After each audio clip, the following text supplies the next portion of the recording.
Dear students, இப்போ ஒரு test இன்னைக்கு காலையில் எழுதணும். அந்த கொஸ்டின்ஸை தான் டிஸ்கஸ் பண்ணுறேன். ஒரு சில பேர் நல்ல மார்க்கு பேர் சொல்லட்டுமா? அஜிதா 180க்கு 180, சுபாஷினி முத்துசரவணன் 180, ஆதிசங்கரன் 180, ஹரி சந்துரு 180. இந்த 4 பேர் தான். மற்றவங்களாம் ஓரளவுக்கு ட்ரை பண்ணியிருக்கீங்க.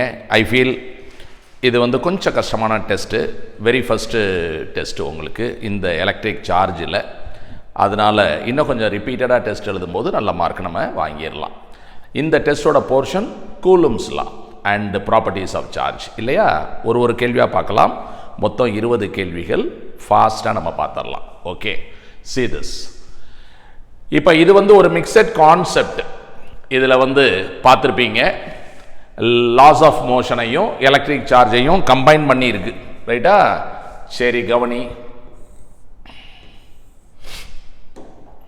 இங்கே ஒரு சார்ஜ் இருக்கு, இங்கே ஒரு சார்ஜ் இருக்கு. ரெண்டு கடையில் ஒரு எலக்ட்ரோஸ்டாட்டிக் ஃபோர்ஸ் ஆஃப் ரிப்பல்ஷன் வருது. சரி, இந்த சார்ஜில் ஒரு கிராவிடேஷனல் ஃபோர்ஸ் ஆக்ட் பண்ணுது. இப்போ இந்த ஸ்பியர் கீழே வராமல் மேலேயும் போகாமல் அங்கே நிற்கிது. இதுதான் கொஸ்டினில் கொடுத்துருக்காங்க. ஸோ என்னென்ன விஷயங்கள் கொடுத்துருக்காங்க அப்படின்னா, ஃபைண்ட் திஸ் ஹைட், இந்த ஹைட் எவ்வளோன்னு கண்டுபிடி அப்படின்னு சொல்லியிருக்காங்க. இந்த ஆங்கிள் 30 டிகிரின்னு கொடுத்துருக்காங்க. இப்போ sin 30 1/2, இது h அப்படின்னா இது 2h இல்லையா? So this is h, this is 2h, இது 30 டிகிரிஸ். sin 30 h/2h இஸ் 1/2. ஓகே, இப்போ எலக்ட்ரோஸ்டாட்டிக் ஃபோர்ஸ் இந்த டைரக்ஷனில் இருக்குது. இந்த வெயிட் இருக்கு பாருங்க, அதை நம்ம ரிசால்வ் பண்ணுறோம். ஒரு பர்பண்டிகுலர் லைன் வரைகிறோம். இந்த ஆங்கிள் 30 டிகிரினா இது 60 டிகிரி, இது 30 டிகிரி, இது 90, இங்கே 60 வரும். ஆட் பண்ணால் 180 வரணும். இங்கே 60 வரும்போது இங்கே 30 வரும். இது அட்ஜசன்ட் சைடுங்கிறதுனால mg cos θ இங்கே வரும், 30 போட்டுக்கிறேன். இங்கே mg sin θ வரும். ஸோ இப்போ இது ரெண்டும் ஈக்குவலாக இருக்கணும். இது பெருசாக இருந்தால் இது கீழே வந்து விழுந்துடும், இது பெருசாக இருந்தால் மேலே ஏறும். ஆனால் ஒரே இடத்துல இருக்குங்கிறதுனால இது ரெண்டும் ஈக்குவலாக இருக்குது. அப்போ நம்ம கவனிக்க வேண்டிய விஷயம் வந்து, இந்த f is equal to mg sin 60 sin 30, இதை தான் நம்ம சால்வ் பண்ணுறோம். ஃபோர்ஸ் பிட்வீன் த சார்ஜஸ் எவ்வளவுன்னா 1/4 epsilon naught, product of the charges q0 into q0 divided by 2h square 4h square, இதுதான் mg/2 அப்படின்னு இருக்கு. இப்போ நியூமெரிக்கல் வேல்யூஸ் நம்ம சப்ஸ்டிடியூட் பண்ணலாம். ஓகே, கேக்கு என்ன போடணும்? 9 into 10 power 9. q0க்கு என்ன போடணும்? 2 மைக்ரோ கூலும், இதுக்கு ஸ்கொயர், அப்போ 2 டைம்ஸ் போட்டுக்கிறேன். டிவைடட் பை 4, இந்த h என்னன்னு நம்ம கண்டுபிடிக்கணும். ஓகே, அப்போ h square is equal to mass எவ்வளோ கொடுத்துருக்கு? 20 கிராம், 20 into 10 power minus 3. அந்த acceleration due to gravity வந்து 10 divided by 2. ஓகே, இப்போ நம்ம வந்துட்டு இந்த 220ல் கேன்சல் பண்ணலாம். 10 இதெல்லாம் சேர்ந்து எவ்வளவு இருக்குது அப்படின்னா 10 power minus 1 இருக்குது. 10 power minus 1 இருக்குது. இந்த h ஸ்கொயரை இங்கே கொண்டு வந்துடலாம். h ஸ்கொயர் இங்கே வந்துருச்சு. இதில் 4 2 2 கேன்சல் ஆயிடுச்சு. பாக்கி என்ன இருக்குது அப்படின்னு பார்த்தா 9 இருக்குது. 10 power 9 இங்கே 10 power minus 12 இருக்கனால -3 இருக்குது. இப்போ நம்ம வந்து என்ன பண்ணலாம் அப்படின்னா, இந்த 10 power minus 1 இங்கே கொண்டு வருவோம். அப்போ h square is equal to 9 into 10 power, இது +1 ஆனால் -2. இதுக்கு ரூட் எடுக்கலாம். ரூட் எடுத்தோம்னா h is equal to 3 into 10 power -1. இதுதான் ஆன்சர். இவங்க என்ன சொல்கிறாங்கன்னா, இதை x into 10 power -3 அப்படி எழுத சொல்கிறாங்க. அப்போ திஸ் இஸ் 300 into 10 power -3 அப்படின்னு நம்ம எழுத முடியும். அப்போ அந்த எக்ஸுக்கு பதிலாக என்ன வருது? 300 வருது. So the answer to this question is 300. So பார்த்துக்கோங்க, எழுதிக்கங்க, அப்புறம் ஒரு தரம் போட்டு பாருங்கள் மறுபடியும்.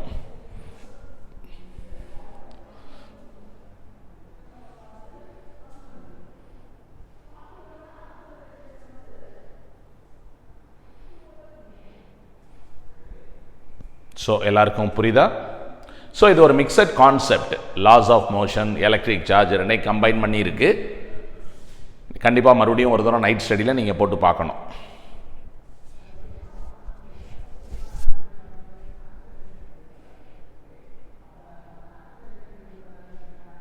The concept very simple. Gravitational force is downwards. அதை ரெண்டு காம்போனண்ட்டாக பிரிக்கிறோம். The component which is opposite to the electrostatic repulsion is mg sin theta. அதை வச்சு தான் இந்த கணக்கை வந்து நம்ம போடுறோம். ரைட், ரெண்டாவது கேள்விக்கு நான் போகிறேன். இப்போ இந்த கேள்வியில் என்ன இருக்குது நம்ம பார்க்கலாம். 3 charges q minus 2q plus 2q இருக்குது. இது x is equal to 0, இது x is equal to 3/4r, இது வந்து r, அப்போ இது 1/4r. கரெக்டா? இங்கே q இருக்கு, இங்கே மைனஸ் 2q இருக்கு, இங்கே ப்ளஸ் 2q இருக்கு. இந்த டிஸ்டன்ஸ் எவ்வளவு? 3/4r. இந்த டிஸ்டன்ஸ் எவ்வளவு? r மைனஸ் 3/4, அதாவது 1/4r. இந்த டிஸ்டன்ஸ் இப்படி இருக்கு. அதுக்கப்புறம் என்ன கொடுத்துருக்காங்க அப்படின்னா, இந்த Qங்கிறது எவ்வளவு? That is 2 × 10⁻⁻⁶.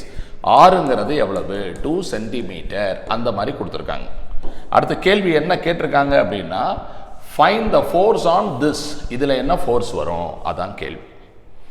ஸோ மைனஸ் 2Qல என்ன ஃபோர்ஸ் வரும் அப்படின்னா, இது பாசிட்டிவ், இது நெகட்டிவ், இது வந்து ஆப்போசிட் சார்ஜஸ் அட்ராக்ட், அந்த ஃபோர்ஸ் வரும். அடுத்து இது பாசிட்டிவ், இது நெகட்டிவ், இது என்ன பண்ணும்? This will attract F2. இப்போ நமக்கே தெரியுது இது சார்ஜ் அதிகமாக இருக்குது, டிஸ்டன்ஸும் கம்மியாக இருக்குது. அப்போ F2 தான் அதிகமாக இருக்கும். அப்போ நம்ம பார்க்கக்கூடிய அந்த ரிசல்டன்ட் ஃபோர்ஸ் என்னவாக இருக்கும் அப்படின்னா, பெருசுலேருந்து சின்னதை கழிக்கணும். F2 minus F1. இது எவ்வளவு அப்படிங்கிறது தான் கொஸ்டின். ஓகே, பார்க்கலாம்.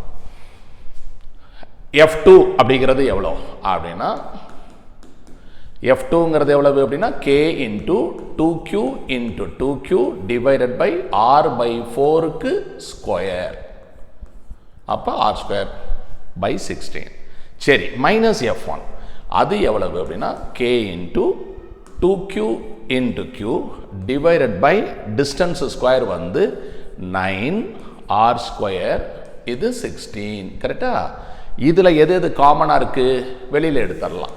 அப்போ நமக்கு k இருக்குது, இந்த q² இருக்குது, r² இருக்குது, இதெல்லாம் காமனாக இருக்குது. ஈவன் இந்த 16 கூட காமனாக இருக்குது. ஓகே, 16 காமனாக இருக்குது. ஓகே, இப்போ என்ன இருக்குதுன்னு பார்த்தீங்கன்னா, இந்த 4 இங்கே இருக்குங்க, மைனஸ் 32 காமனாக எடுத்துருக்கலாம். இங்கே வந்து என்ன? 2/9 இங்கே இருக்குது. ஓகே, இப்போ வேல்யூஸ் நான் போடுறேன். This is equal to 9 × 10⁻9 q², இதை ஸ்கொயர் பண்ணுங்க. 4 × 10⁻−12, 32 வெளியில் எடுத்துங்க. ஓகே, r², இதை ஸ்கொயர் பண்ணுங்க. 4 × 10⁻−4. இப்போ ஒரு 2 வெளியில் போயிட்டதுனால 2 - 1/9 உள்ள இருக்கு. அவ்வளோதான், சிம்பிளிஃபை பண்ணலாம். ஓகே, 4 கேன்சல் பண்ணிடலாம். அப்புறம் இங்கே பாக்கி என்ன இருக்கு நம்ம பார்க்கலாம். 9 இது மேலே வந்துச்சுன்னா 13ல் 12 போச்சு, 10, அப்புறம் 32, அதுக்கப்புறம் இது 18 - 1 17/9. ஸோ நவ் வாட் ஹேப்பன்ஸ் அப்படின்னு பார்த்தா, இந்த 9 கேன்சல் ஆயிடுச்சு. 17 32 மல்டிப்ளை பண்ணுறோம். 34 51 544 பக்கத்தில் ஒரு 0 இருக்குது. அப்போ 5440 நியூட்டன் அப்படிங்கிற மாதிரியான ஆன்சர் கிடைக்கிது. ஓகே தானே? கரெக்டாக போட்டிங்களா? எழுதிக்கலாம். ஸோ இந்த மாதிரி மாடல்ல எல்லாம் கணக்கு வந்துச்சுன்னா கண்டிப்பாக நீங்கள் போட்டுடலாம், ஒன்றும் பிரச்சனை இல்லை.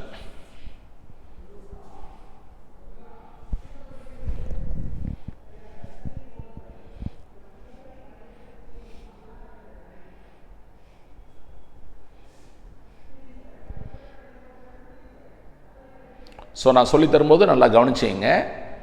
எழுதுறதுக்கு நான் டைம் கொடுக்குறேன்ல, நீங்கள் எழுதிக்கலாம்.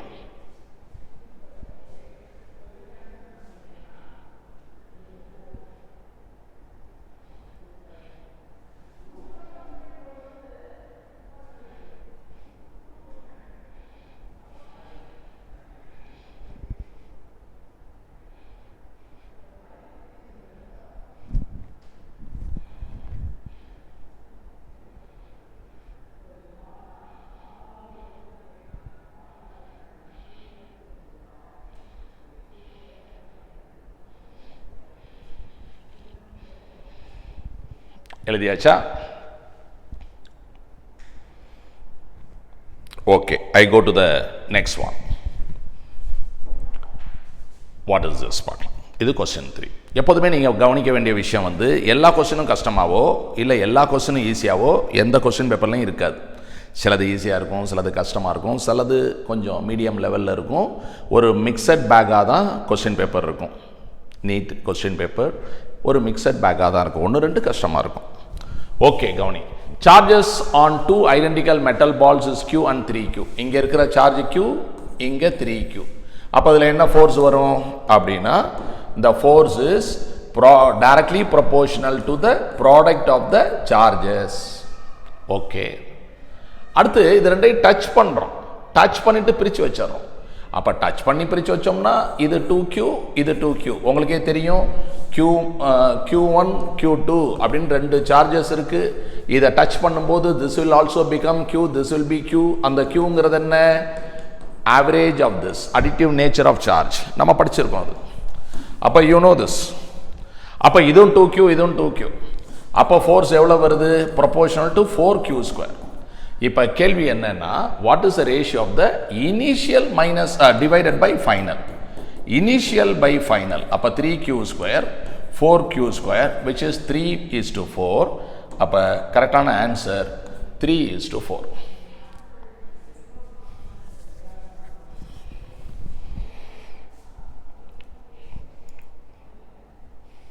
ஸோ 2 ஐடென்டிக்கல் சார்ஜ் ஸ்பியர்ஸ் இருக்குது, டிஃப்ரெண்ட் சார்ஜஸ் இருக்குது அப்படின்னா அது லைக் சார்ஜஸ் சேம் சைனாக இருக்குது அப்படின்னா அதை டச் பண்ணிவிட்டு மறுபடியும் பிரிக்கும்போது சார்ஜோட ஃபோர்ஸோட வேல்யூ அதிகமாகிடும். அதனால் இதுதான் அதிகமாக இருக்கும், இது கம்மியாக இருக்கும்.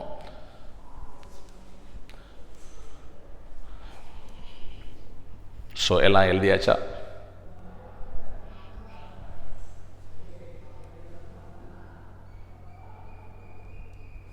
சரி, ஈஸி எழுதியிருப்பீங்க. அடுத்ததுக்கு வரேன். வாட் இஸ் திஸ் அப்படின்னா, 2 particles ஆஃப் சார்ஜஸ். இங்கே வந்து +E இருக்கு, இங்கே +2E இருக்கு. 16 centimetres away. 16 centimetres away. Where should another charge Q be placed so that the system remains in equilibrium? இப்போ இன்னொரு சார்ஜை எந்த இடத்துல வைக்கிறது? இது Q, இது 2Q. இன்னொரு டெஸ்ட் சார்ஜ் கொண்டு வந்து வைக்கிறேன். இங்கே கொண்டாந்து வச்சேன்னா இது பெரிய சார்ஜாக இருக்குது, அதிகமான ஃபோர்ஸை கொடுத்துரும். இதுக்கு பக்கத்தில் நான் டெஸ்ட் சார்ஜை வைக்கணும். இந்த டிஸ்டன்ஸ் எனக்கு தெரியல, X. அதான் கேள்வி. இந்த டிஸ்டன்ஸ் வந்து 16 - X. ஏன்னா டோட்டல் டிஸ்டன்ஸ் வந்து 16 சென்டிமீட்டர். இப்போ அந்த ஈக்குலிபிரியம் பாயிண்ட் எது அப்படின்னா நம்ம எப்படி போடுவோம்? Charge by distance square is equal to charge by distance square. அது ஒரு ஷார்ட்கட் மெத்தட் சொல்லியிருக்கேன். அப்போ நம்ம என்ன பண்ணணும் அப்படின்னா இது கேன்சல். இப்போ அதுக்கு ரூட் எடுக்கணும். ஓகே, ரூட் எடுத்தோம்னா 1/x is equal to √2/16 - x. Cross multiply பண்ணணும். 16 - x இஸ் √2x. அப்போ 16ங்கிறது √2 + 1 into x. அப்போ x is equal to 16 divided by √2 + 1. So இந்த மாதிரி இருந்துச்சுன்னா you multiply and divide by the conjugate of this. √2 - 1 is the conjugate of √2 + 1.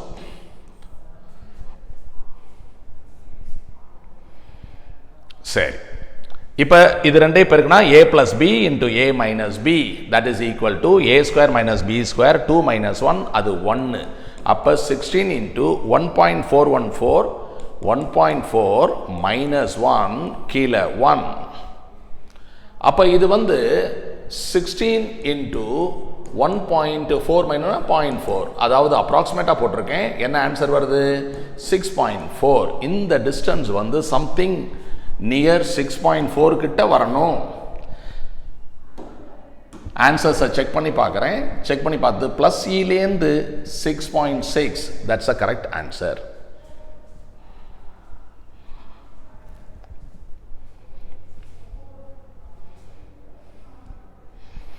So இது ஒரு perfect ஸ்கொயராக இருந்து 4ன்னு இருந்தால் நம்ம ரூட் எடுத்து சிம்பிளிஃபை பண்ணிடுவோம்.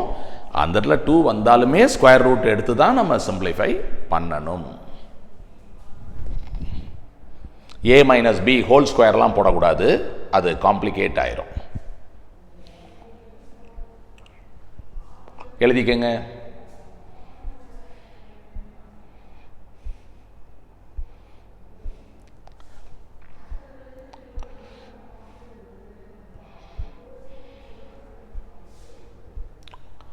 அடுத்த கேள்விக்கு போறேன்.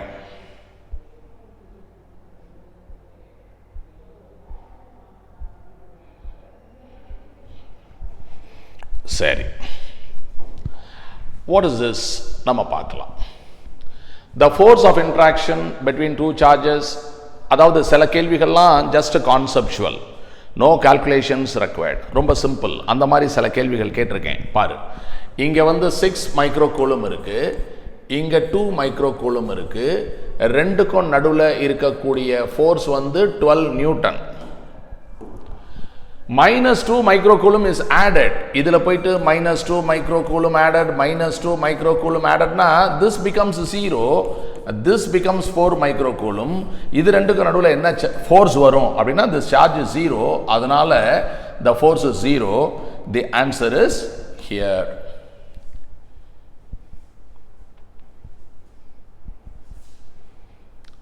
ஸோ இந்த மாதிரி கேள்வியெல்லாம் கேட்பாங்க. ஸோ ஒரு சிம்பிள் ஐடியா, -2 கூலும் ஆட் பண்ணுறதுனால அது 0 ஆயிடுச்சு. சப்போஸ் சம் அதர் சார்ஜை கொடுத்தாங்கன்னா அது மாடிஃபை ஆகும், நம்ம நியூ ஃபோர்ஸ் என்னன்னு கண்டுபிடிக்கலாம். அப்படி கண்டுபிடிக்கும் போது நம்ம இந்த 12 வச்சு இந்த டிஸ்டன்ஸை கால்குலேட் பண்ணிக்கிட்டு போகணும். ரைட், 6வது கேள்விக்கு போகிறேன். அடுத்து 2-3 கேள்வி வந்து ஜஸ்ட் கான்செப்சுவல் தான். ஒரு சார்ஜ் இருக்கு 1 மைக்ரோ கூலும், இன்னொரு சார்ஜ் இருக்கு 5 மைக்ரோ கூலும். ரெண்டுக்கு நடுவில் 4 centimetre. the ratio of the forces exerted, இது மேல கொடுக்கக்கூடிய ஃபோர்ஸ் F21, இதுல கொடுக்கிற ஃபோர்ஸ் F12, ரெண்டு எப்படி இருக்கும்? ஈக்குவலா இருக்கும். Newton's third law, every action is equal and opposite to reaction. இது ரெண்டுமே ஈக்குவலா தான் இருக்கும். இது என்னன்னா k into 1 into 5 by r square, அது k into 5 into 1 by r square, ரெண்டும் ஈக்குவலா தான் இருக்கும். அப்போ 1:1. so the answer to this question is 1:1.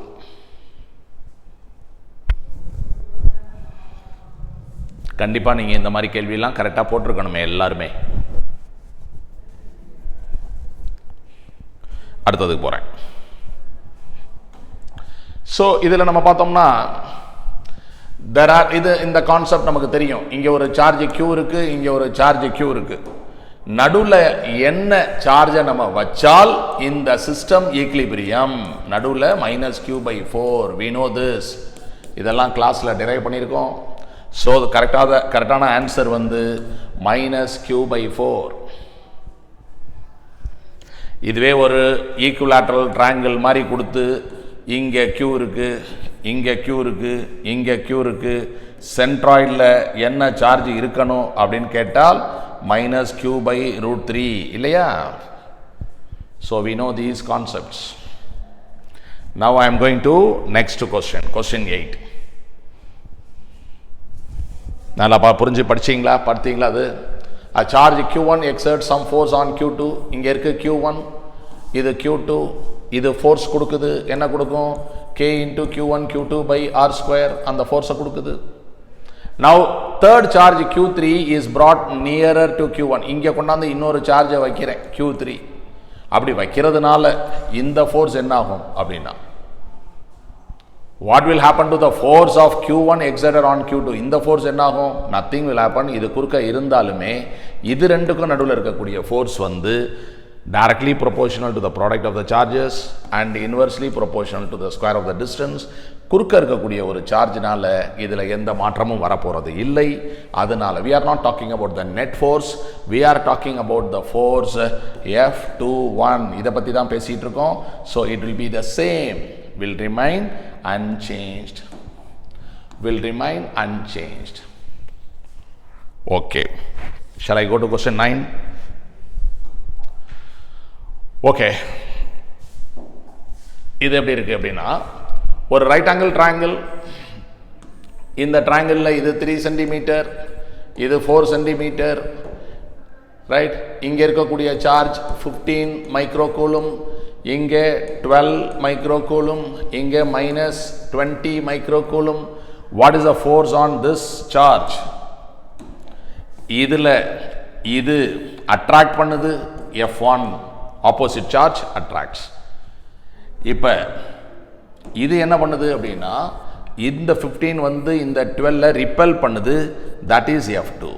இந்த F1 F2 ரெண்டும் பர்பண்டிகுலராக இருக்கு. F1 perpendicular F2. அப்போ ரிசல்டன்ட்ங்கிறது என்ன? Root of F1 square plus F2 square. இதை தான் நம்ம கண்டுபிடிக்கணும். சரி, let us find out what is F1 first. சொல்லு. F1 அப்படிங்கிறது இந்த ஃபோர்ஸ், இதுக்கும் நடுவில் இருக்கக்கூடிய ஃபோர்ஸ். என்ன சொல்லணும்? 9 into 10 power 9. the charge 12 microcoulomb, இது 20 microcoulomb divided by the distance 4 cm, அதோட ஸ்கொயர் 16 10 power -4. இதில் என்ன கேன்சல் ஆகுதுன்னு நம்ம பார்ப்போம். இதில் ஒரு 4 கேன்சல் ஆயிடுச்சு, இங்கே ஒரு 4 கேன்சல் ஆயிடுச்சு. அப்போ என்ன வருது அப்படின்னு பார்த்தீங்கன்னா இது 10 power 13 மேலே போகுது, 12 போயிடுச்சு. அப்போ ஒரு 10 இருக்குது, ஒரு 9 இருக்குது, ஒரு 10 இருக்குது, ஒரு 15 இருக்குது. இதுதான் F1. let us find out what is F2. சரி, F2ங்கிறது என்ன அப்படின்னா இந்த ஃபோர்ஸ். இது என்னாகும்? 9 into 10 power 9 plus 15 மைக்ரோகூலும், கீழே இருக்கிறது 12 மைக்ரோகூலும், divided by distance வந்து 3 cm, 9 into 10 power -4. இதில் வந்து 9 கேன்சல், இது மேலே போச்சுன்னா 10 power 13 10 power 12. அப்போ ஒரு 10 பாக்கி இருக்கு, ஒரு 15 இருக்கு, ஒரு 12 இருக்கு. இது செகண்ட் ஒன் F1, இது F2. நம்ம பார்க்க போகிறது இதுதான் ரிசல்டன்ட். ஸோ ரிசல்டன்ட் நம்ம பார்க்க ரைட். இப்போ நம்ம என்ன பண்ணணும் அப்படின்னா the resultant is equal to இதுக்கு the root of இது வந்து 9 into 10 into 15 ஸ்கொயர், இது வந்து 10 into 15 into 12 into 12 ஸ்கொயர். இல்லை காமனாக என்ன இருக்கோ வெளியில் எடுத்துக்க போகிறேன். ஸோ ரிசல்டன்ட் இஸ் ஈக்குவல், காமனாக இருக்குது 10 இருக்குது 15 இருக்குது, வெளியில் ஒடியா அப்படின்றேன். ஒடியாச்சுன்னா உள்ள என்ன இருக்குது? 9 ஸ்கொயர், 10 15 ஓடிடுச்சு, 12 ஸ்கொயர். அப்போ resultant is equal to 10 into 15 into இது பித்தோகரியன் ட்ரிப்ளெட் வந்து 3 4 5. இப்போ இது 3ஆல் மல்டிப்ளை பண்ணனா 3 into 3 9, இதை 3ஆல் மல்டிப்ளை பண்ணு 12, இதை 3ஆல் மல்டிப்ளை பண்ணு 15. அப்போ 9 square plus 12 ஸ்கொயருங்கிறது 15. we know 15 into 15 is 225, ஒரு 0 ஒன்று இருக்கு. அப்போ ஆன்சர் என்ன? 2250 நியூட்டன் எழுதிக்கலாம்.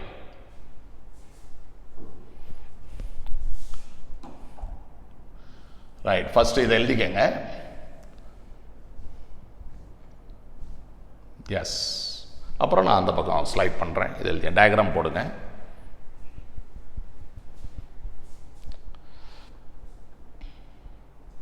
நிறைய ஷார்ட்கட் மெத்தட்ஸ் கற்றுக்கணும். ஏற்கனவே 180க்கு 180 வாங்கினவர் இந்த கிளாஸை ஏன் பார்க்கணும் அப்படின்னா, what is my method, is there anything new, அதை கற்றுக்கிறதுக்கு தான்.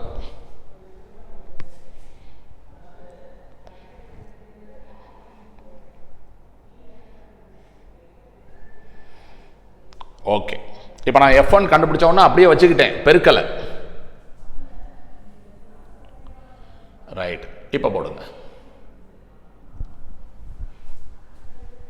அப்புறம் அதை காமனாக வெளியில் எடுத்துக்கிட்டேன், காமன் ஃபேக்டர்ஸை வந்து வெளியில் எடுத்துக்கிட்டேன்.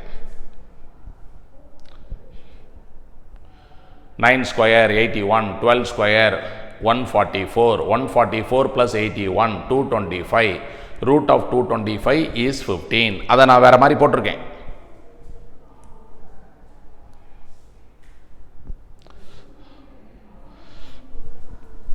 ஸோ இதுக்கான ஆன்சர் வந்து 4th ஆப்ஷனில் இருக்கு.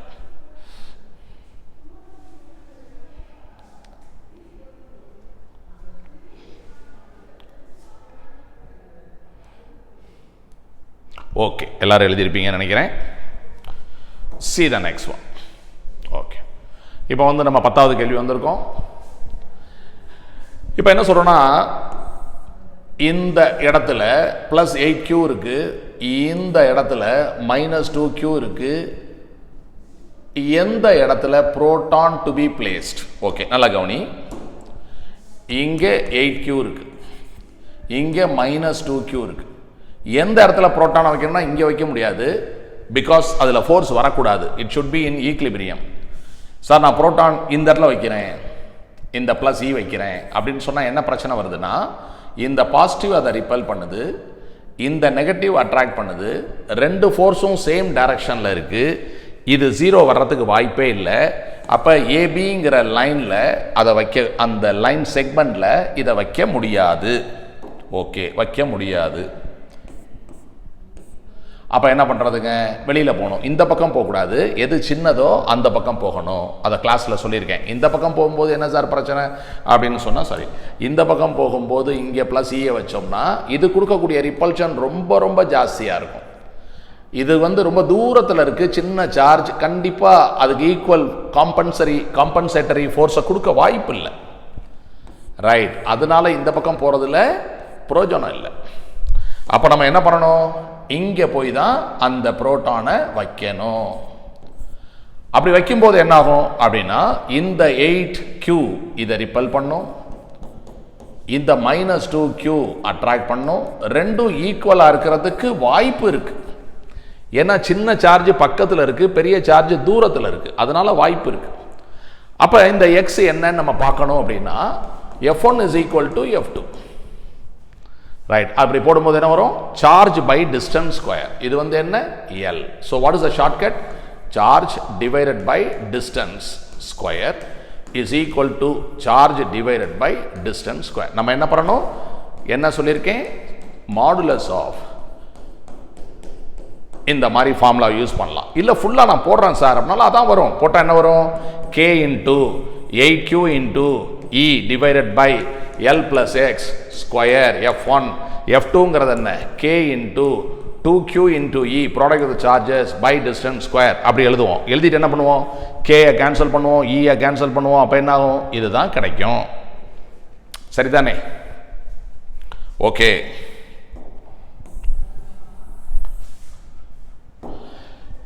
இதில் 8 இந்த 2 கேன்சல் பண்ணிட்டு, இந்த q-ஐயும் கேன்சல் பண்ணிட்டு ஸ்கொயர் ரூட் எடுத்துட்டோம்னா 2/L + x is equal to, square root எடுத்துட்டேன், 1/x. அப்போ 2x is equal to L + x. அப்போ x is equal to L. அப்போ இந்த டிஸ்டன்ஸ் எவ்வளவு, L. கேள்வி என்ன, புரோட்டானை நீ எவ்வளவு தூரத்தில் இங்கிருந்து வைக்கிற, 2L. வாட் இஸ், இது ஒரு x axis. What is the x coordinate, இங்கே 0, இங்கே என்னது, x is equal to L, இங்கே என்னது, x is equal to 2L. அப்போ ஆன்சர் என்ன, x is equal to 2L. இப்போ இந்த கணக்கில் x இஸ் ஈக்குவல் டு Lன்னு ஒரு ஆப்ஷன் இருந்திருந்தால் சில பேருக்கு கன்ஃபியூஸ் ஆகியிருக்கும். பட் அந்த ஆப்ஷனே அங்கே இல்லை அப்படிங்கிறப்ப எல்லாருக்கும் புரிஞ்சிருக்கும். ஓகே, கொஸ்டின் 10 முடிச்சிட்டோம், எழுதிக்கங்க.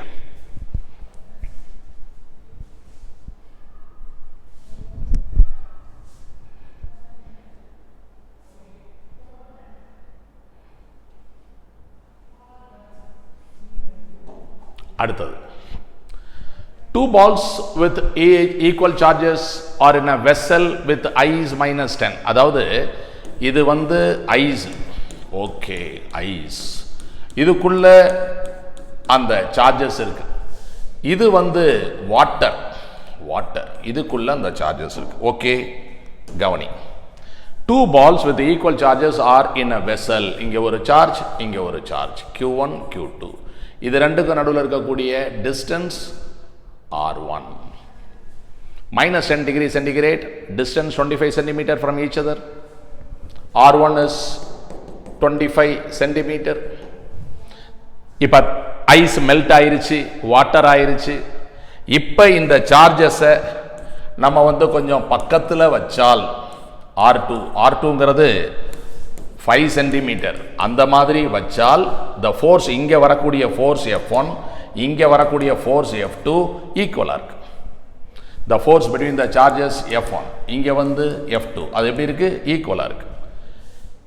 வாட்டருக்கு dielectric constant is 80. சரியா? the dielectric constant for water is 80. what is the dielectric constant for ice? what is the dielectric constant for ice? இதான் கேள்வி. क्वेश्चन புரிஞ்சுக்கிட்டீங்களா கரெக்ட்டா? ஓகே. இப்போ two charges inside dielectric அப்படினா formula சொல்லிருக்கேன். force between the charges inside dielectric 1 by 4 pi epsilon naught epsilon r q1 q2 by r square. we know this formula.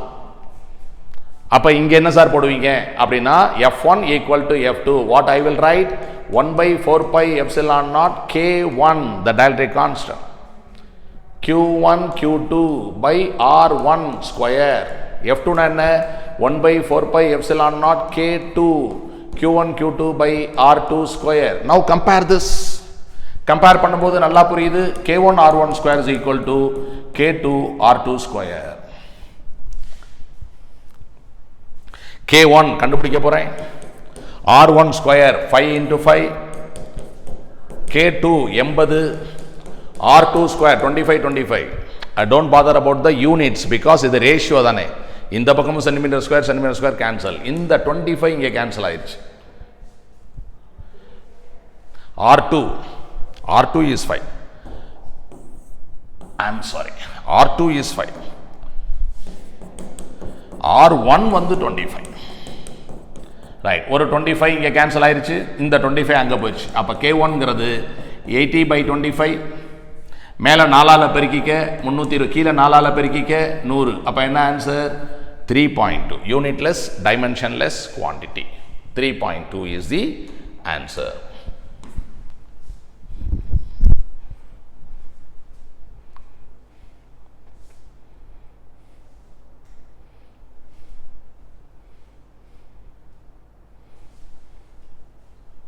எழுதிங்க. நிறைய கணக்குகள் வந்து உங்களுடைய நாலேஜை இம்ப்ரூவ் பண்ணும். ஒரு ஐடியா உங்களுக்கு கிடைக்கும். you will have a better idea before going to the next test.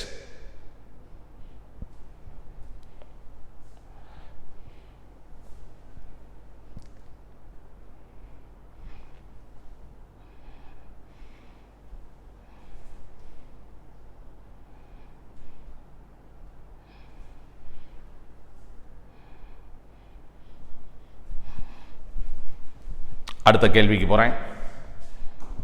Question 12. Two identical metal spheres A and B have equal masses are given to they are given positive and negative charge respectively. Okay pa. இதுவும் same mass negative charge கொடுக்கிறேன். Okay. ஒரு 4 electron இங்க கொடுக்கிறேன். அதுக்கு equal positive charge. அப்ப 4 எலக்ட்ரானை எடுத்துட்டேன். Positive சார்ஜ்னா 4 எலக்ட்ரானை எடுத்துட்டேன். இங்க 4 எலக்ட்ரானை கொடுக்கிறேன். ஆரம்பத்தில் இதோட மாஸ் என்ன இருந்துச்சு m. இதோட மாஸ் என்ன இருந்துச்சு m ஆரம்பத்தில். இப்ப 4 எலக்ட்ரானை எடுத்துட்டேன். எலக்ட்ரானோட மாஸ் குறையுது. இங்க 4 எலக்ட்ரானை சேர்த்துருக்கேன். அப்ப எலக்ட்ரானோட மாஸ் சேருது. பஸ் ஸ்டாண்டில் பஸ் நிற்கிது, எம்டியாக இருக்குது, ஒரு குறிப்பிட்ட எடை இருக்கும். இப்போ பஸ் எடுக்க போகிறாங்க, நிறைய பேர் ஏறி உட்காந்துட்டாங்க. அப்போ பஸ்ஸோட எடை அதிகமாகிரும், ஏன்னா நிறைய பேசஞ்சர்ஸ் உட்காந்துருக்காங்க. அது மாதிரி 4 எலக்ட்ரான் உட்காந்துருக்கும்போது அதோட மாஸ் அதிகமாகுது. அப்போ இதோட மாஸ் அதிகம், இதோட மாஸ் கம்மி. இதுக்கு பேர் ஏ. we are giving positive charges to A. இதுக்கு பேர் B. அப்போ பியோட மாஸ் அதிகமாக இருக்குது, ஏயோட மாஸ் கம்மியாக இருக்குது. அப்போ கரெக்டான ஆன்சர் வந்து பியோட மாஸ் அதிகமாக இருக்குது. ஓகேயா? இப்போ நம்ம ஒரு எக்ஸ்பெரிமெண்ட் ஒன்று படித்தோம். என்ன படித்தோம் அப்படின்னா, silk cloth, glass rod. So இது ஒரு குறிப்பிட்ட மாஸ் இருக்குது. ஈக்குவல் நான் சொல்லலை, ஏதோ ஒரு மாஸ் இருக்குது. இங்கேருந்து இதை ரப் பண்ணும்போது எலக்ட்ரான் இங்கே வருது. அப்போ இதோட மாஸ் இன்க்ரீஸ் ஆகும். எலக்ட்ரான் இங்கே வர்றதுனால இதோட மாஸ் டிக்ரீஸ் ஆகும். Little bit, very small quantity. 4 electron போயிடுச்சு, 5 எலக்ட்ரான் போச்சுன்னா அந்த அளவுக்கு கொஞ்சம் கம்மியாகும். ஸோ ஈஸி ஃபிசிக்ஸ் மெட்டீரியல் இந்த கான்செப்ட் எல்லாமே இருக்குது, படிச்சிருப்பீங்க.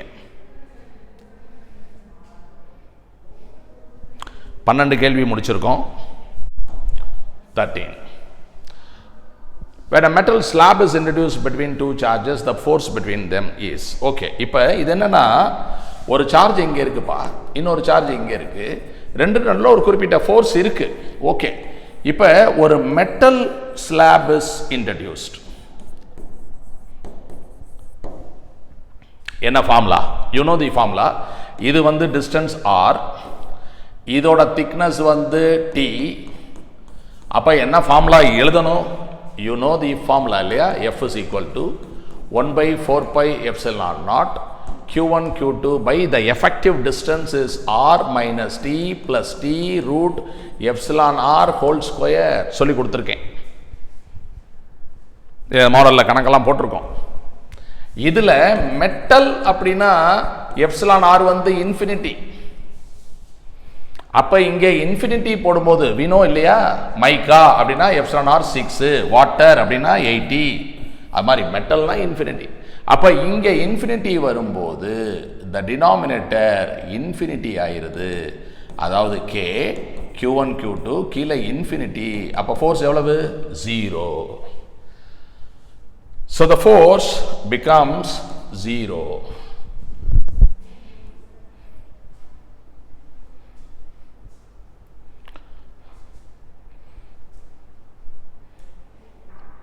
ஓகே, புரிஞ்சுக்க முடியுதா? அடுத்ததுக்கு போறேன். இது என்ன?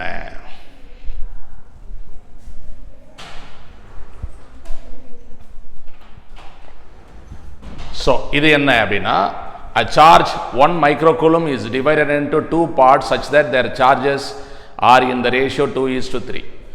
அதாவது ஒரு சார்ஜ் இருக்கு 1 மைக்ரோகூலும், இதை பிரிக்கணும், இந்த சார்ஜை பிரிக்கணும். இது 2, இது 3, 2:3 அப்படி பிரிக்கணும். அப்படின்னா என்ன அர்த்தம் அப்படின்னா, இந்த சார்ஜ் வந்து 2x, இன்னொரு சார்ஜ் வந்து 3x, ரெண்டையும் ஆட் பண்ணால் மொத்த சார்ஜ் 1 மைக்ரோகூலும். அப்போ 5x is equal to 1 மைக்ரோகூலும், அப்போ x is equal to 1/5 மைக்ரோகூலும். அப்போ ரெண்டு சார்ஜ் நம்ம பேசுகிறோமே, இது என்னது? 2x 2/5 மைக்ரோகூலும், இது எவ்வளவு? 3/5 மைக்ரோகூலும். So the charges are like this. 2/5 microcoulomb, 3/5 microcoulomb is separated by 1 meter in air. புரியுதா? ரைட். டோட்டலாக 1 மைக்ரோகூலும் இருக்கா? இருக்கு. 2:3ங்கிற ரேஷியோவில் இருக்கா? இருக்கு. So what is the force between this? 9 into 10 power 9. Product of the charges 2/5, 3/5, 2 micro, -6, -6, -12, 1 metre 1. So இதை நீங்கள் பார்த்தீங்கன்னா 9 into 6, 9 6 54, 25, 10 power -3. சரி, 25 into 2 50. அப்போ 2 point something, 2.16, 10 power -3 is here. So மேலே 4ஆல் கீழே 4ஆல் பெருக்கினீங்கன்னா 216/100.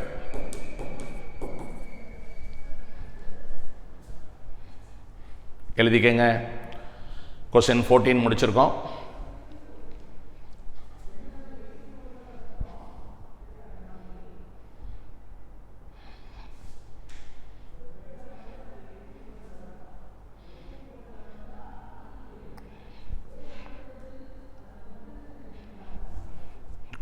கொஸ்டின் 15க்கு போகலாம்.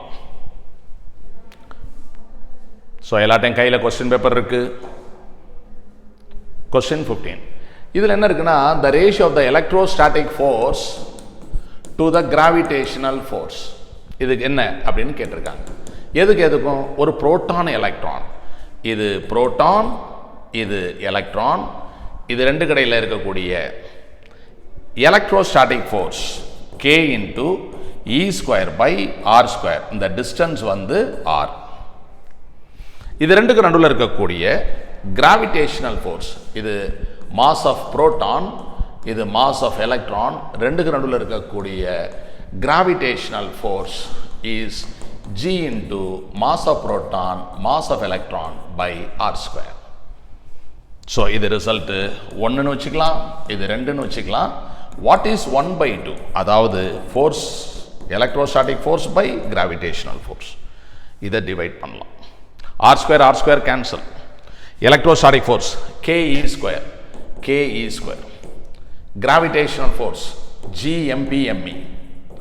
இதோட வேல்யூ என்ன வரும்? 10 ஓட பவர்ல என்ன வரும்? அதான் கேள்வி. ஓகே, பார்க்கலாம். 9 into 10 power 9 வருது. 1.6 10 power minus 19 2 times வருது. Gravitational constant 6.67 10 power minus 11 வருது. Proton 1.67 into 10 power minus 27 kilo. Electron 9.1 10 power minus 31 kilo. So, இப்போ 10 ஓட பவர் பற்றி பார்க்குறோம். 9 இருக்கு, இது மேலே வந்துச்சு 11, இது மேலே வந்துச்சு 27, இது மேலே வந்துச்சு 31. நெகட்டிவ்ல என்ன இருக்கு? -19, இது எவ்வளவு? -38. ப்ளஸ்ல இது ரெண்டையும் கூட்டினாவே 38 வந்துடுது. ஓகே, ஃபுல்லாகவே பார்த்துட்றேன். இது 20, இது ஒரு 8 40 70 78 38, அப்போ 40. அப்போ இது வந்து 40 அப்படின்னு வருது. இதில் டினாமினேட்டில் பெரிய பெரிய நம்பர் இருக்குல்ல, யோசிச்சு பாருங்க. இங்கே இந்த 9.1 9 கேன்சல், 1.6 கேன்சல், இங்கே 1.6, இங்கே 6.6. அதனால ஒரு 10 அங்கே கொடுத்துருங்க. அப்போ 16/6.6 into 10 power 39. You understand? நமக்கு என்ன ஆன்சர் கிடைச்சிச்சு? நமக்கு கிடைச்ச answer 10 power 40 into 1.6/6.67. This is less than 1. அதை வந்து ஜஸ்ட் மோர் தேன் 1 ஆக்குறதுக்காக இப்படி கொண்டு போகிறோம். அப்போ கரெக்டான ஆன்சர் என்ன? 10 power 39.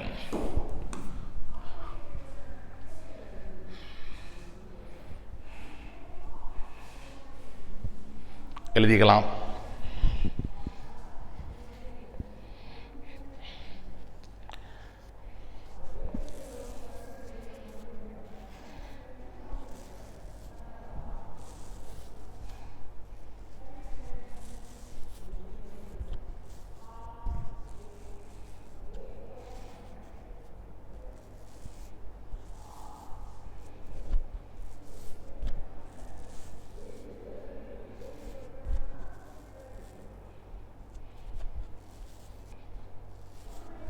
சரி, அடுத்த கேள்விக்கு போகிறேன்.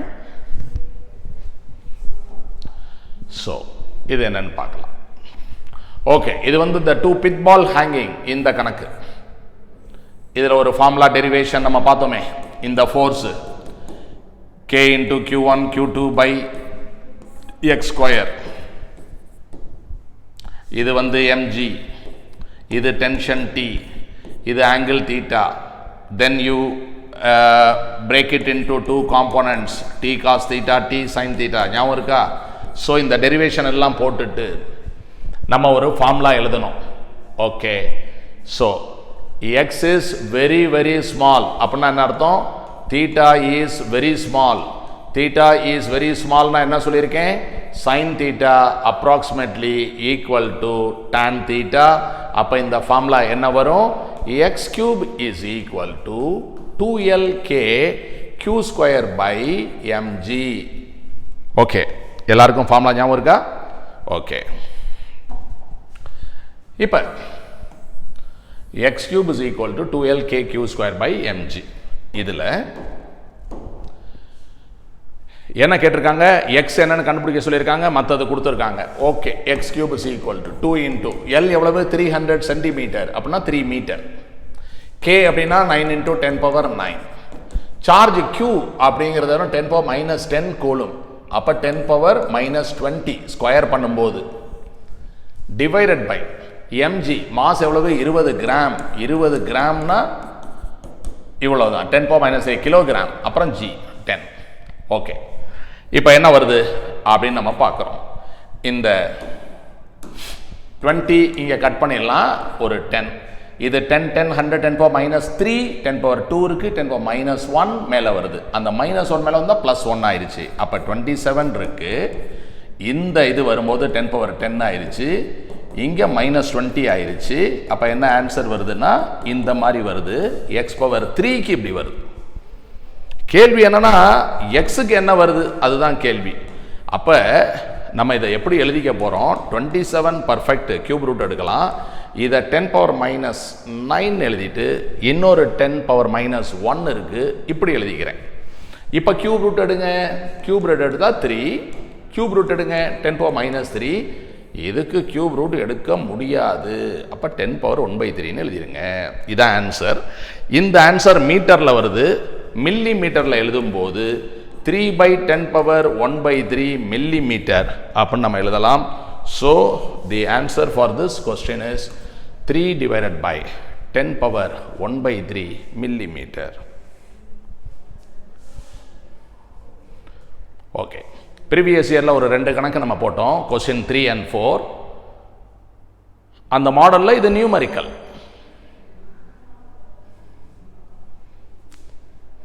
ஸோ ஃபாஸ்ட்டாக எழுதிக்கலாம். இன்னும் ஒரு 3 கணக்கு தான், 4 கணக்கு. ஓகே,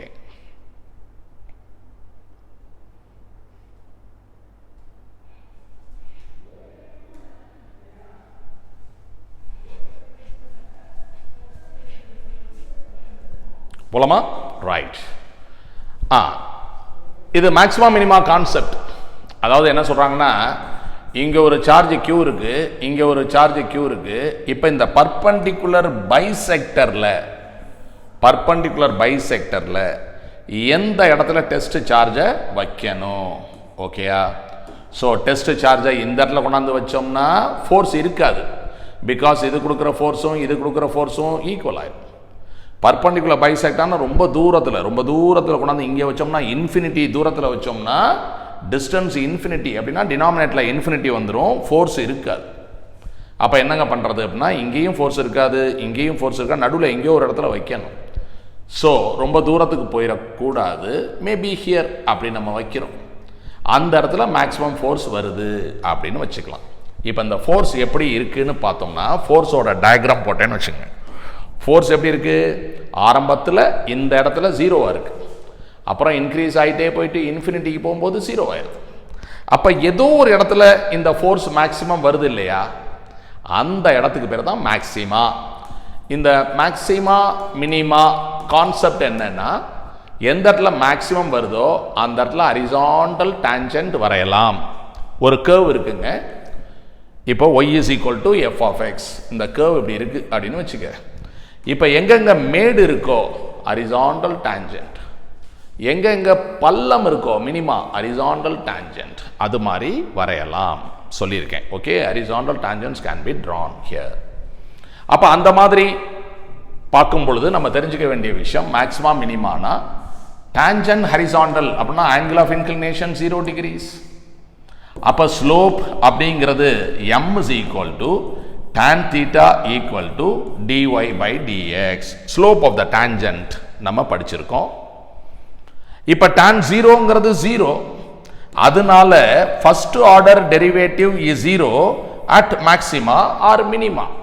மேடு பள்ளம் வரும் பொழுது அந்த f of x நீங்கள் டிஃபரன்ஷியேட் பண்ணும் பொழுது, ஒரு தரம் டிஃபரன்ஷியேட் பண்ணும்போது 0 கிடைக்கும். You can equate to 0. புரியுதா? அந்த கான்செப்டை மட்டும் எழுதிக்கலாம் ஃபர்ஸ்ட்.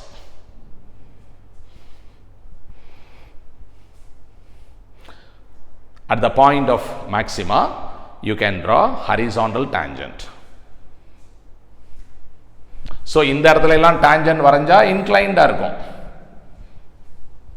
அப்ப slope of the tangent தான் dy by dx, that is 0. Okay, right. இப்போ இதை அழிச்சிடுறேன்.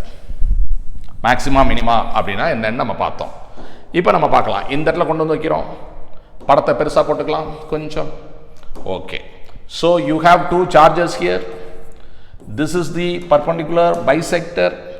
On the perpendicular bisector you are placing the third charge Q0, இதில் வரக்கூடிய ஃபோர்ஸஸ் எப்படி இருக்குங்க அப்படின்னு சொன்னால் இது வந்து இப்படி ரிப்பல் பண்ணுது, இது இப்படி ரிப்பல் பண்ணுது, இந்த இடத்துல Q0 இருக்குன்னு வச்சுக்கோ, இப்படி ரிப்பல் பண்ணுது.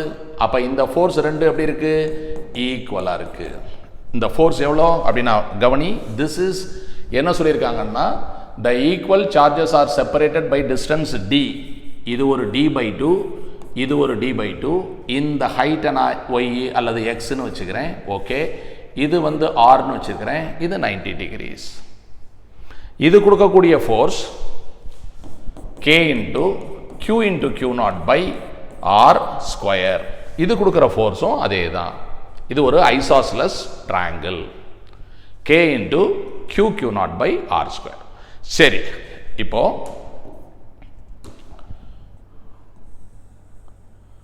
அப்படி இருக்குன்னு வச்சுக்கோங்க. இப்போ இந்த ஆங்கிள் தீட்டா, இந்த ஆங்கிளும் தீட்டா. இதுக்கு வெர்டிகலி ஆப்போசிட் ஆங்கிள் இது தீட்டா, இது வந்து தீட்டா. இப்போ tan தீட்டானா d/2 by r, d/2 by r ஈக்குவலாக இருக்கு. அதனால இது ரெண்டும் ஈக்குவல். அப்போ வெர்டிகலி ஆப்போசிட் ஆங்கிள்ஸ் ஈக்குவல். இப்போ இது ஒரு f, இது ஒரு f. இப்போ என்ன செய்யணும்? வெக்டர் ரெசல்யூஷன் பண்ணணும். ஸோ ஒரு ஹரிசாண்டல் லைன், ஒரு வெர்டிக்கல் லைன். இங்கே ஒரு ஃபோர்ஸ் f இருக்கு, அதுக்கு ஈக்குவலான ஃபோர்ஸ் இங்கே இருக்கு. திஸ் ஆங்கிள் இஸ் தீட்டா, இதுவும் தீட்டா. சரி, இப்போ நம்ம என்ன பண்ணணும் அப்படின்னா இதை ரெண்டா பிரிக்கணும். இந்த vertical component f cos theta, இதுக்கு horizontal component f sin theta. ரைட்டா? இதை பொறுத்த வரைக்கும் இதுக்கு vertical component f cos theta adjacent side, horizontal component f sin theta. அப்போ ரிசல்டன்ட் அப்படிங்கிறது என்ன அப்படின்னா ரிசல்டன்ட்ங்கிறது 2f cos தீட்டா. அப்போ அந்த resultant force is equal to 2 into எஃப்னா என்ன? kq0 by r square, kq0 by r square. cos தீட்டானா adjacent side by hypotenuse, x by r. இதில் எது வேரியபிள் அப்படின்னா இந்த சார்ஜை நம்ம எந்த இடத்துல வைக்கிறோம் அப்படிங்கிறது ஒரு வேரியபிள். நம்ம இங்கே வைக்கலாம், இங்கே வைக்கலாம், இங்கே வைக்கலாம், இங்கே வைக்கலாம். நமக்கு மேக்ஸிமம் ஃபோர்ஸ் எங்கே வருதோ அங்கே வைக்க போகிறோம். இந்த எக்ஸோட வேல்யூக்கு தகுந்த மாதிரி தான் ஹைபாட்டினியூஸ் வரும். இது மாற மாற இதுவும் அதிகமாகிட்டே இருக்கும். அப்போ நமக்கு இதில் இருக்கக்கூடிய வேரியபிள்ஸ் என்னென்ன இருக்குது அப்படின்னா ஆர் இருக்குது, எக்ஸ் இருக்குது. இதுதான் வேரியபிள், மற்றதெல்லாம் constant. So the resultant force இருக்குல்ல, அதை வந்து பேர் எஃப்னு வேணால் வச்சுக்கலாம். இது எல்லாம் கான்ஸ்டன்ட். இங்கே x divided by r power 3. இது வரைக்கும் புரியுது இல்லையா? Force is equal to constant into x by r power 3. சரி, இந்த ட்ரையாங்கிளில் you know r square is equal to x square plus d square by 4, Pythagoras theorem. அப்போ ஆருங்கிறது என்ன? X square plus d square by 4 power half. சரி, r power 3னா என்ன? X square plus d square by 4 power 3 by 2. So இதை நான் எப்படி எழுதிக்கலாம்? C into x divided by x square plus d square by 4 power 3 by 2. இது வரைக்கும் எழுதிங்க. நம்ம ஒரு தரம் டிஃபரன்ஷியேட் பண்ணி ஈக்குவல் டு 0 போடணும். இதுதான் மேக்ஸிமம் மினிமா கான்செப்ட். இப்போ எக்ஸ் மேலே இருக்குது, கீழே இருக்குது. u பை வி மெத்தடில் போட்டால் கொஞ்சம் கஷ்டமாக இருக்கும். ப்ராடக்ட் ரூல் யூஸ் பண்ணால் ஈஸியாக இருக்கும். அப்போ இதை மேலே கொண்டு வந்துடலாம். எப்படி மேலே கொண்டு வந்துடலாம்? பவரை நெகட்டிவ் ஆக்கிடணும். எழுதிக்கலாம். Force is equal to cx within bracket x square plus d square by 4 whole power minus 3 by 2.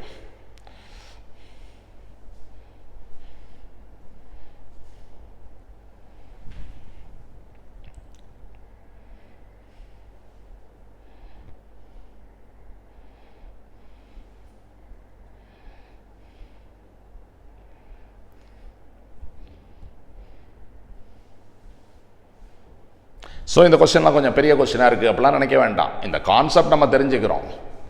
Once தெரிஞ்சுக்கிட்ட பிறகு பரீட்சையில் போய் புதுசாக போட போகிறது இல்லை, டக்குன்னு ஆன்சரை டிக் பண்ண போகிறோம். பட் ஆன்சரை தெரிஞ்சுக்கிறதுக்காக இந்த டெரிவேஷன் அது தேவைப்படுது.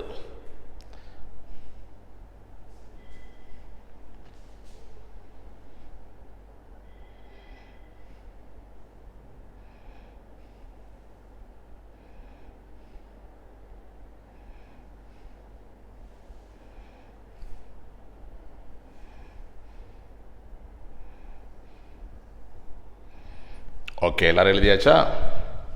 சரி, இந்த சைடு இருக்கிறத மட்டும் அழிச்சுக்கிறேன்.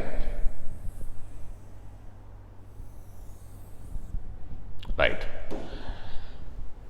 இதை எழுதிட்டு டிஃபரன்ஷியேட் பண்ணலாம். cx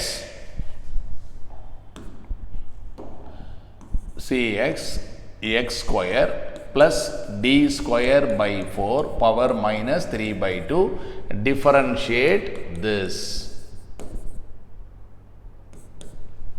சரியா? x மாற மாற ஃபோர்ஸ் மாறுது.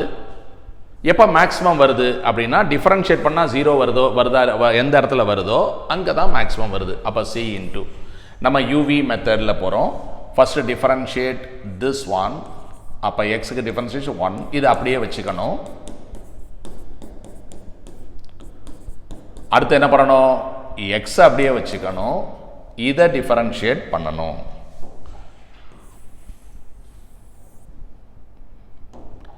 இதை டிஃபரன்ஷியேட் பண்ணால் என்ன வரும்?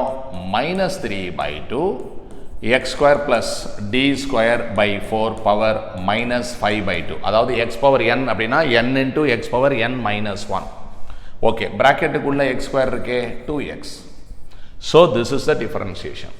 ஓகே, புரியுது இல்லையா? அதாவது y is equal to uv அப்படின்னா u dash v plus uv dash is y dash. Product rule அதான் போட்டிருக்கேன். இப்போ இது 0. இந்த டேர்முக்கு பேர் ஏன்னு வச்சுக்கிறேன். இது நெகட்டிவ்ல இருக்கு, -b. அப்போ a minus b is 0. அப்படின்னா என்ன அர்த்தம்? a equal to b. a equal to first term equal to second term.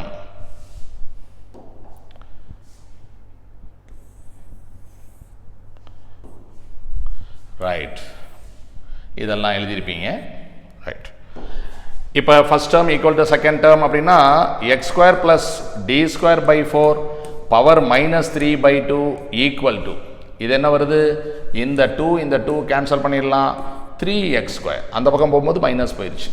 X square plus D square by 4 power -5/2. இப்போ இந்த டேர்மை இங்கே கொண்டு வரலாம். அப்போ -5/2 வில் பிகம் +5/2. அப்போ இந்த டேர்ம் என்ன ஆகுது அப்படின்னு நம்ம பார்த்தோம்னா, ரைட், இந்த டேர்ம் என்ன ஆகுதுன்னு பார்த்தோம்னா x square plus D square by 4 -3/2 +5/2. Okay, அது வந்து 1. இங்கே என்ன இருக்கு? 3x square. அப்போ x square plus D square by 4 power 1 equal to 3x square. அப்போ இதை அந்த பக்கம் கொண்டு போறீங்க.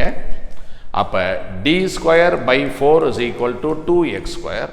அப்போ x square is equal to t square by 8. அப்போ x is equal to t by 2√2 is the answer.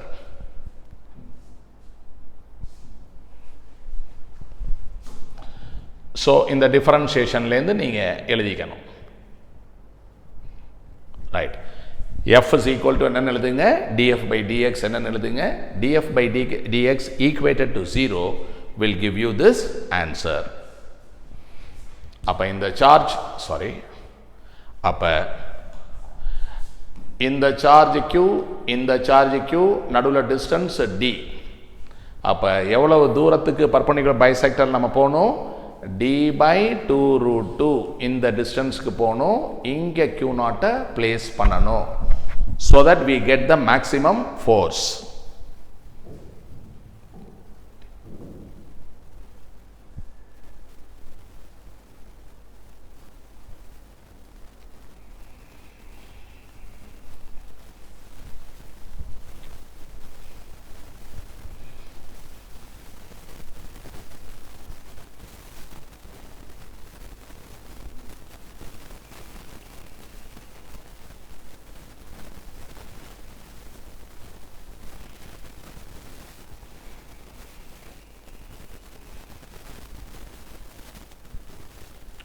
Okay, எல்லாரும் எழுதிட்டீங்களா?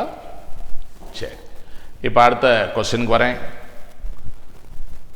ஒரு ஸ்பியரில் ஒரு சப்ஸ்டன்ஸில் -80 மைக்ரோ கூலும் இருக்குது அப்படின்னா Q is equal to NE number of electrons.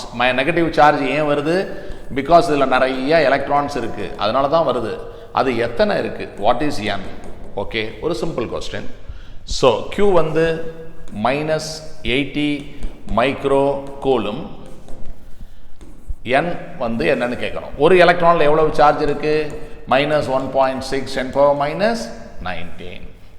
அப்போ nங்கிறது என்ன? Minus minus cancel, 80 × 10⁻⁻6 divided by, இதை நம்ம 100ஆல் பெருக்கிக்கலாமா? ஓகே, இல்லை 10ஆல் பெருக்கிக்கலாம்.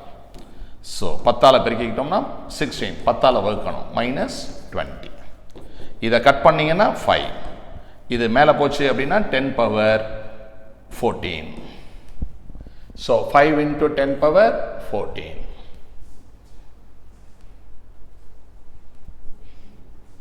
So Q is equal to NE, N is equal to Q/E. Okay, இது எல்லாரும் போட்டிருப்பீங்க. I am going to the next one. So இந்த கணக்கு கரெக்டாக போட்டிங்களா? இது என்னது? 3.72 மைக்ரோ கூலும் இருக்கு, இங்கே 1.86 மைக்ரோ கூலும் இருக்கு. 20%, இதில் நடுவில் வரக்கூடிய ஃபோர்ஸ் F நம்ம ப்ரீவியஸ் இயர் புக்கில் ஃபர்ஸ்ட் கொஸ்டின் இருக்குல்ல, அந்த டைப்பு. இப்போ இதுலேருந்து 20% நம்ம எடுக்கிறோம், இதுலேருந்து 20% எடுத்து இங்கே கொண்டு போகிறோம். அப்போ ஃபோர்ஸ் F'. அப்போ அந்த F'/F என்ன இருக்குது? அதான் கேள்வி. கேள்வியை பார்த்த உடனே நம்ம கவனிக்க வேண்டிய விஷயம், இதை 2ஆல் பெருக்குனா இது வருது. 186 × 2 is 372. அப்போ இந்த கணக்கை எப்படி வச்சுட்டு போட்டோம்னா கொஞ்சம் கஷ்டம். அப்படி வச்சுக்க கூடாது. இதை போல் இது 2 மடங்கு. அது புரிஞ்சிருச்சு இல்லையா? அப்போ கணக்கை என்ன சார் பண்ணணும் அப்படின்னா, இது 200, இது 100. இதை போல் இது 2 மடங்கு, ரெண்டுமே பாசிட்டிவ். இந்த ஃபோர்ஸ் F, இந்த ஃபோர்ஸ் F, இந்த டிஸ்டன்ஸ் R. ஓகே, அடுத்து இங்கேருந்து 20% ஆஃப் 200னா 40 போயிருச்சு, 160. அந்த 40 இங்கே போயிருச்சு, 140. இந்த ஃபோர்ஸ் என்ன? F'. இப்போ நம்ம பார்க்க வேண்டியது F'/F. Force is directly proportional to the product of the charges.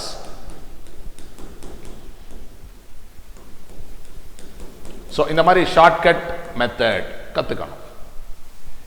இது ஒரு 7 இங்கே கட் பண்ண, அதாவது 16 × 7/100, 2ஆல் வகுத்துட்டேன். ஸோ 42, 112, 100. அப்போ 1.12. So the new force is equal to 1.12 times old force. அப்போ என்ன அர்த்தம்? increases by 12%. increases by 12%. சரியா? 1.1 அப்படின்னு வந்துச்சுன்னா increases by 10%. இப்போ வந்து 1.1, சரி இந்த கலரை மாற்றிக்கிறேன். சரி, 1.1ஆல் பெருக்குனா என்ன அர்த்தம்? 10% இன்க்ரீஸ் பண்ணு. 1.2ஆல் பெருக்குனா என்ன அர்த்தம்? 20% இன்க்ரீஸ் பண்ணு. 0.9ஆல் பெருக்குனா என்ன அர்த்தம்? 10% கம்மி பண்ணு. இது 1.12. அப்போ 12% இன்க்ரீஸ் பண்ணியிருக்கேன். It increases by 12%. சரி, coming to the last sum.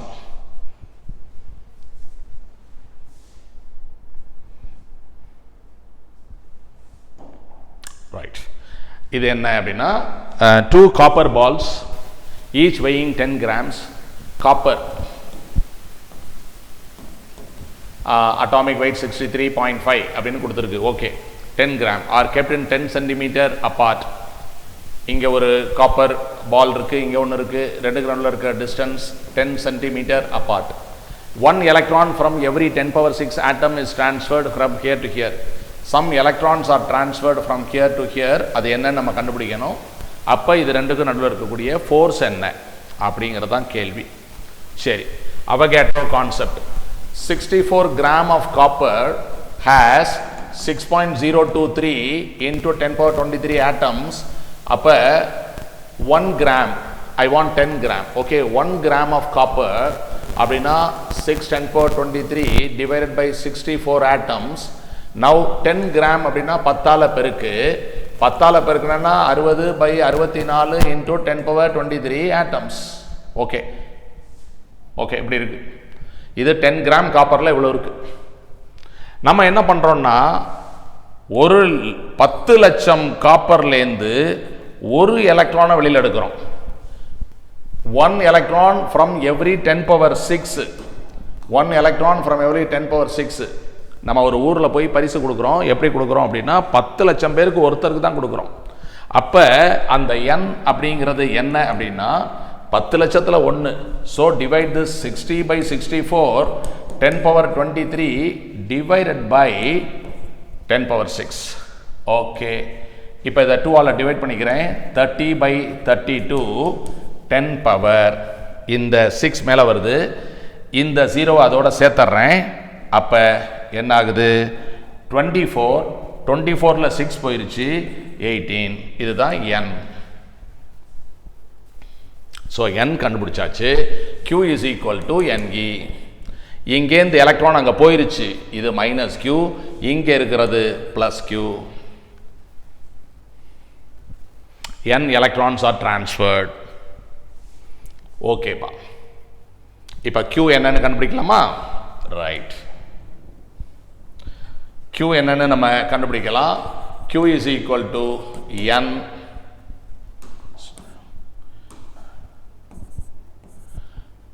q is equal to ne. சரி, இந்த 1.6 10 power -19 நான் எப்படி எழுதிக்கலாம்? 10ஆல் பெருக்கிட்டு 10ஆல் வகுத்தரலாம். 10 power -20 அப்படி எழுதிக்கலாம். 3/32 10 power 18. Now I cancel this. இது 2, இதை ஆட் பண்ணுறேன். அப்போ 3/2 into 10 power -2 கூலும். அதுதான் q. Coming to the question, இங்கே -q இருக்கு, இங்கே +q இருக்கு, நடுவில் distance r. What is the ஃபோர்ஸ்னா k into q²/r². kங்கிறது 9 into 10 power 9. சார்ஜை ஸ்கொயர் பண்ணினா 9/4 10 power -4. டிஸ்டன்ஸ் ஸ்கொயர் 10 சென்டிமீட்டர் அப்படின்னா 10 power -1. ஸ்கொயர் பண்ணினா 10 power -2. இப்போ உனக்கு என்ன வருதுன்னா 81/4 10 power -2. இங்கே q is equal to this. இதை எழுதிட்டோம். அப்புறம் இதில் வந்து 10 power -2 வருது. ஓகே, இதை மேலே கொண்டு போகும்போது 10 power 11 10 power 11 -4 10 power 7 அப்படி வருது. இதை நீங்கள் டிவைட் பண்ணிங்கன்னா you can say 20 approximately. 20 into 10 power 7 which is equal to 2 into 10 power 8. That is the answer. The answer is there. Okay, இதை எழுதிக்கங்க. எந்த இடத்துலேருந்து எழுதணும் நமக்கு? Yes yes please. Okay, 2 into 10 power 8.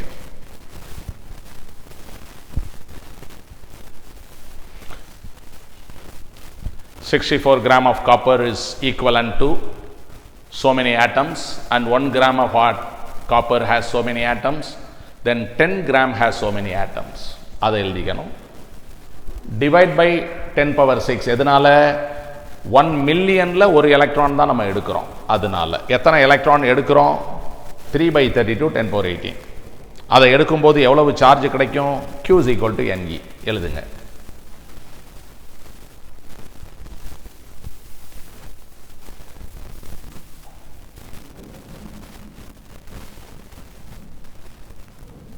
Therefore, the charge is 3/2 10 power -2.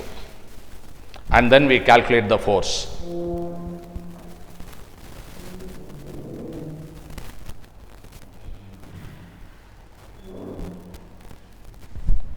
So, the force is 2 into 10 power 8 Newton. Okay, அவ்வளோதான் முடிஞ்சது. So எல்லா கணக்கும் எழுதிக்கிட்டீங்க. ரைட், முக்கியமான விஷயம், இது எல்லாத்தையும் மறுபடியும் ஒரு தரம் ஸ்டடி டைம் வரும்போது போட்டு பாருங்கள். இன்னும் நிறையா கணக்குகள் நம்ம கிளாஸில் நம்ம போடலாம். ஸோ வேறு நீங்கள் ப்ரிப்பேர் பண்ணும்போது என்னென்ன டவுட் வருது அதெல்லாம் கொஞ்சம் கேளுங்க. கொஞ்சம் 7ஆம் தேதி எலக்ட்ரிக் சார்ஜோட ஃபுல் டெஸ்ட் ரொம்ப அக்ரெசிவாக ப்ரிப்பேர் பண்ணணும். Okay, thank you.